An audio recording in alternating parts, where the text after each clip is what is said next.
Мајка ми беше брилјантна, висока, обоена жена со акцент.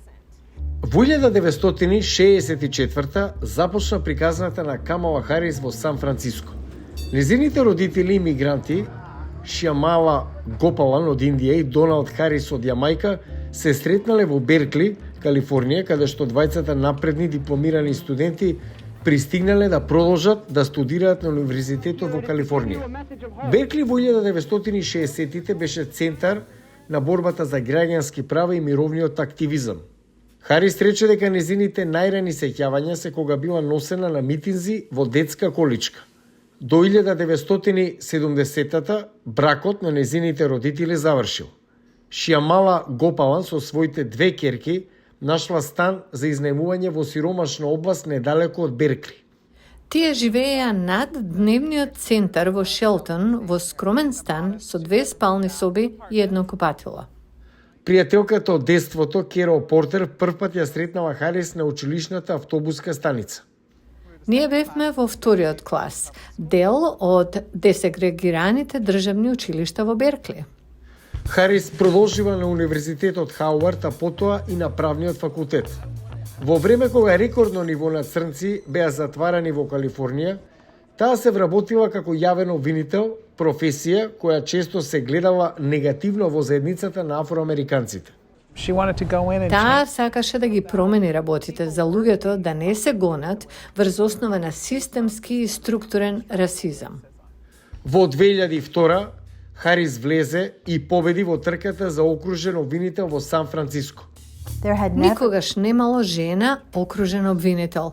Таа беше навистина аутсайдер, но од почетокот имаше нешто многу посебно во неа. Харис победи во тесна трка и се заложи за зголемување на пресудите и затворската казна за насилниците, додека ги форсираше осудените за првпат во ненасилни злодела кон нејзината програма за рехабилитација наречена Враќање кон вистинскиот пат. Беше избрана за државен обвинител на Калифорнија во 2010. Ги притискаше американските банки да вратат повеќе од 20 милиарди долари поради измамничките пракси на давање заеми, отвори војна против прекуграничната трговија со дрога и трговците со луѓе и се залагаше за брачна еднаквост. Во 2016 Харис беше избрана во Сенатот, каде што брзо се издигна како моќен глас за прашање на имиграцијата, здравствената заштита, реформите во кривичната правда. Позната по незиното остро испрашување за време на сослушувањата, но и незината способност да бара одговорност од моќните лидери, Харис стана истакната фигура на националната сцена во Америка. Но во трката за претседател 2020 кампањата на Харис се бореше да најде смиреност среде хаосот. Дефинитивно имаше приказни за голема промена на персоналот, неможност да ги задржи талентираните луѓе во низината политичка орбита. Бајден ја доби номинацијата и на крајот побара од Харис да се приклучи во трката како негов избор за подпредседателка. Двајцата продолжија до победата, што ја направи првата жена и првата обоена личност што ја освои таа функција. Соочена со напливот на мигранти кои се обидуваат да ја преминат јужната граница на САД, подпредседателката Харис се ангажираше со регионалните лидери за справување со нестабилноста, но и сиромаштијата.